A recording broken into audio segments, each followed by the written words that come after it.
Hello ಎಲ್ಲರಿಗೂ ನಮಸ್ಕಾರ. ಇವತ್ತಿನ ವಿಡಿಯೋದಲ್ಲಿ ಶಾತವಾಹನರ ಬಗ್ಗೆ ನೋಡೋಣ.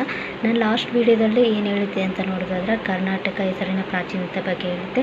ಈ ವಿಡಿಯೋದಲ್ಲಿ ಸ್ಟಾರ್ಟ್ ಮಾಡೋಣ ಶಾತವಾಹನರ ಬಗ್ಗೆ.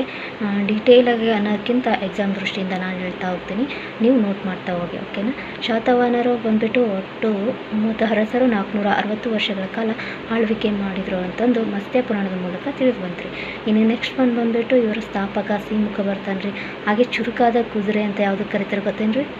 ಅದೇ ರೀ ಶಾತವಾಹನ ಅಂತ. ಸೊ ಕೇಳ್ಬೋದು ಶಾತವಾಹನ ಎಂದರೇನು ಅಂತಂದು. ಶಾತವಾಹನ ಎಂದರೆ ಚುರುಕಾದ ಕುದುರೆ ಎಂದ ಅರ್ಥ. ಇನ್ನು ನೆಕ್ಸ್ಟ್ ನೋಡಿದ ಇಲ್ಲಿ ಪ್ರಸಿದ್ಧ ಅರಸರು ಬಂದುಬಿಟ್ಟು 1ನೇ ಶಾತಕರ್ಣಿ, ಆಲ ಮಹಾರಾಜರು, ಗೌತಮಿಪುತ್ರ ಶಾತಕರ್ಣಿ. ಇನ್ನು ನೆಕ್ಸ್ಟ್ ನೋಡೋಣ, ಇವರ ಕಾಲದಲ್ಲಿ ಕಂಡು ಬಂದಂಥ ಸ್ಮಾರಕಗಳು ಯಾವುವು ಅಥವಾ ಚಿತ್ರಕಲೆಗಳು ಅಂತ ಕೇಳ್ಬೋದು. ಅಜಂತ, ಎಲ್ಲೋರ, ಆಮೇಲೆ ಮಧುರ, ಅಮರಾವತಿ ಇಲ್ಲಿ ಏನಂತಂದ್ರೆ ಕಂಡು ಬರುತ್ತೆ ರೀ. ಇನ್ನು ನೆಕ್ಸ್ಟ್ ನೋಡೋಣ, ಇವರ ಕಾಲದಲ್ಲಿ ಶಿವ ಮತ್ತು ವಿಷ್ಣುವಿನ ಆರಾಧನೆ ದೇವರಾಗಿತ್ತು ರೀ. ಇನ್ನು ನೆಕ್ಸ್ಟ್ ನೋಡೋಣ, ಇವರ ಕಾಲದಲ್ಲಿ ಕಂಡು ಬಂದಂಥ ಕೃತಿಗಳು ಅಥವಾ ಗ್ರಂಥಗಳು ಅಂತ ಕೇಳ್ಬೋದು. ಹಾಲಂದು ಗಾಥಾ ಸಪ್ತಸತಿ ಬರುತ್ತೆ ರೀ. ನೆಕ್ಸ್ಟ್ ಗುಣಾಟೆಂದು ಬೃಹತ್ ಗಾಥಾ, ಸರ್ವವರ್ಮುಂದು ಏನಂತಂದ್ರೆ ಕಾತಂತ್ರ ವ್ಯಾಕರಣ. ಇನ್ನು ಕ್ಷೇಮೇಂದ್ರಂದ ಸರಿತ ಸಾಗರ. ಓಕೆ, ಕ್ಲಿಯರ್ ಆಯ್ತು ರೀ. ಇಷ್ಟಂತೂ ವೆರಿ ಇಂಪಾರ್ಟೆಂಟ್ ಆಯ್ತು ರೀ.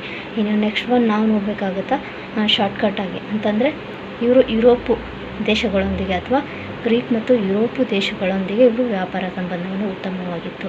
ಇನ್ನು ನೆಕ್ಸ್ಟ್ ನೋಡೋಣ, ಇವರ ಕಾಲದಲ್ಲಿ ಕೊನೆಯ ಅರಸ ಯಾರು ಅಂತ ಕೇಳ್ಬೋದು, ಯಜ್ಞಶ್ರೀ ಶಾತಕರ್ಣಿ ಅಂತಂದು.